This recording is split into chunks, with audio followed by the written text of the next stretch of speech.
Dr. Ted, Dr. Scott. it is good to be with you again. I'm really excited to talk about some of the evolutionary history of GABA and how you understand this in the context of what we're doing at Transcriptions. Yes, I actually take a look at the brain as really having only two main switches, an on switch, which is glutamate, and an off switch, which is GABA. However, most of the studies have been done on neurotransmitters that are actually neuromodulators, right? They modulate the functioning of the brain.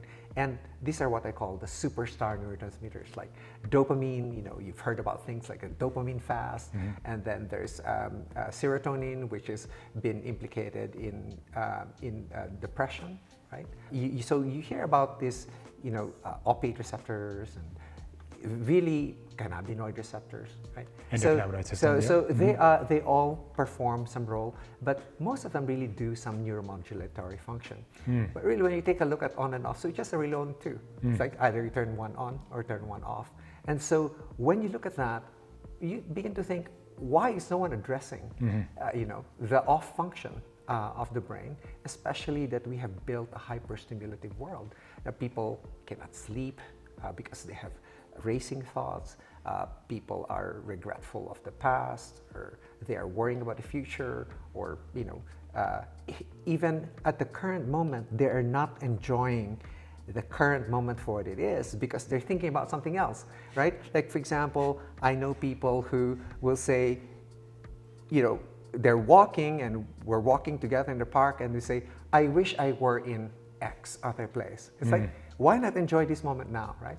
That's GABA deficiency. The grass is always greener concept, right? But always just as hard to mow, as they say. Right?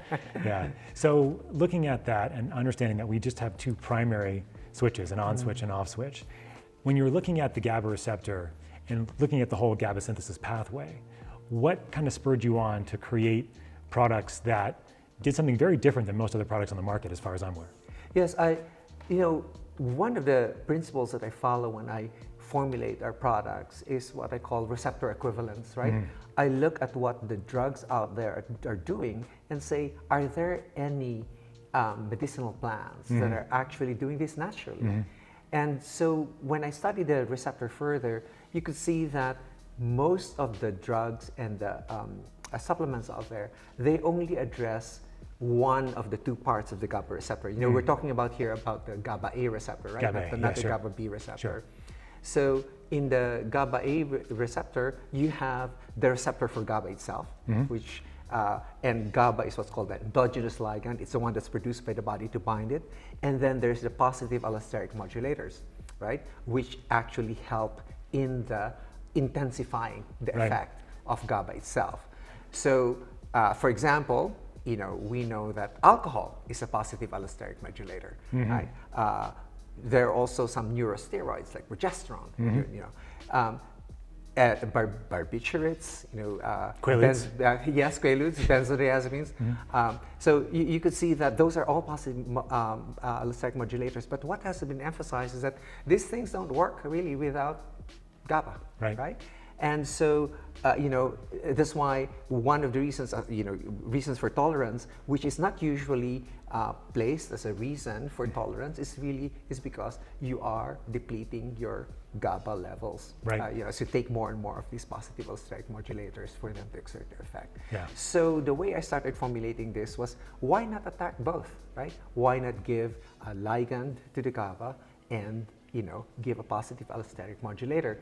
As you know very well, you've lectured on the receptors of GABA. It depends on where the actual positive allosteric modulator lands, right? If it lands in a certain subset of receptors, it promotes anxiolysis. If it lands in a certain subset of receptors, then it promotes sleep. Right. What you're saying here is that the GABA receptor has different conformations, basically. Yes. And depending on that conformation, it may be in different places in the brain. Yes, yes. So yes, different parts of the brain actually have different distributions of these subunits, right? So when I was looking at this, it's like, how come there are no formulations out there that actually address both? And the reasons, of course, is very simple. GABA does not penetrate the blood-brain barrier when you have no neuroinflammation, right? I took a look at, what are the chemicals out there, the molecules out there that can actually, deliver GABA to the brain. And one of those was nicotinyl GABA, is vitamin B3 that's complex with GABA. Vitamin B3 uses GABA as its payload, pulls it across the blood-brain barrier, hydrolyzes, and they have raised GABA. What's also nice about that one is that you have a little bit of vitamin B3 as well, which is mildly activating, which can be challenging when you're taking a lot of these anxiety drugs.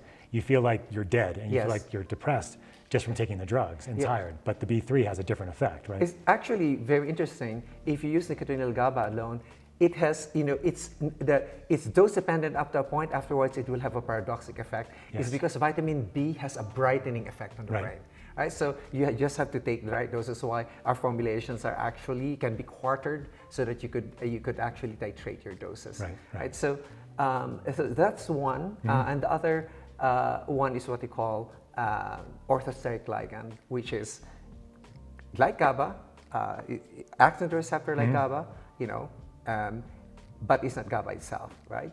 So one of this is agarine, that is from the Amanita muscaria plant. Santa Claus. Yeah, the Santa Claus mushroom. It is not the agarine that is actually neurotoxic. It's ibotenic acid. So what we did was actually extract the agarine from that, and that actually promotes sleep. And what I noticed with it, of course, I try myself as the guinea pig all the time. For everything, always. And then is that my deep sleep has always sucked, right? But having that agarine in testing is like, I check it with the Oura Ring, and it's like deep sleep all the time, and it's really very useful to see the trends of what's happening. And when I formulated True Z, for example, that was what I was looking at. In terms of, okay, can we give an orthosteric ligand that's a longer acting, right? And then for Trocom, we use as a positive allosteric modulator is Cavane, right? From Kava, and the endogenous ligand is actually in the form of nicotinyl GABA. So it's always a pair is going there, and that's unusual because you don't really see this as a pair, even in drugs. And I think it's a really good point, because as clinicians who use these drugs, the benzos of the world, not so much barbiturates anymore. The only time I see these used now is when somebody comes in with alcohol withdrawal, and they use crap tons of barbiturates to get them down. But in general, we're not thinking about how much we're depleting GABA as a result of taking these drugs. And then also we're down-regulating the actual number of receptors available as well over time, and so that the whole system just kind of goes haywire when you stop that particular drug or that particular compound, like alcohol, for example. Exactly. I have a psychiatrist friend who said that a psychiatrist is really great at prescribing Valium, for example, or but we're really not so good at taking them out. And I took that as a challenge, right? I said, how can you help take it out by replacing it with something that is non-addicting, that's actually safer for the brain? Because when I formulate, especially for products that will affect the brain, my primary goal is neuroprotection. First, you have to protect the brain, and then you make it active. Yeah. So one thing I wanted to ask, and this is backing up a little bit to take this in a little bit of a fun direction. There's one particular compound that's a reverse agonist of the GABA receptor. Do you want to talk about that one?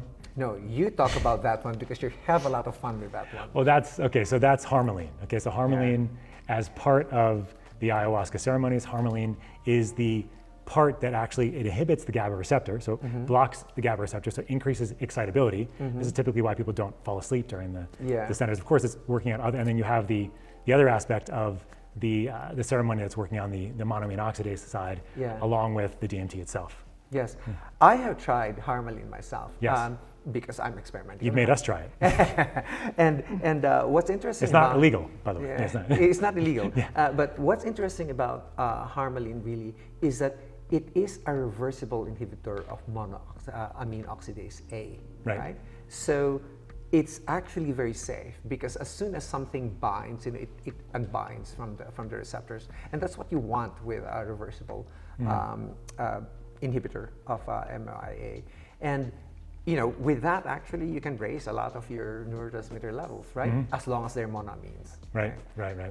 So, Dr. Ted, thanks so much for this. I think it's been a great sort of tour on your process how you think about various types of problems and how you gravitated towards the GABA off switch because nobody else was doing it. And then thinking about it not only as how do we get more GABA or how do we increase the activity of this, but how do we support the system? This is your whole framework already, which is you're not just giving things, you're trying to support the system at the same time. So not just something acting on the GABA receptor, but also something that's acting as an allosteric modulator of the GABA receptor itself. And thanks so much. And of course, as you like to say, we also like to support all of the pathways that require certain cofactors like magnesium and vitamin B6. You have to check their levels because those may be all that's needed before you supplement it, and you don't really need any GABA supplementation at all. Yeah.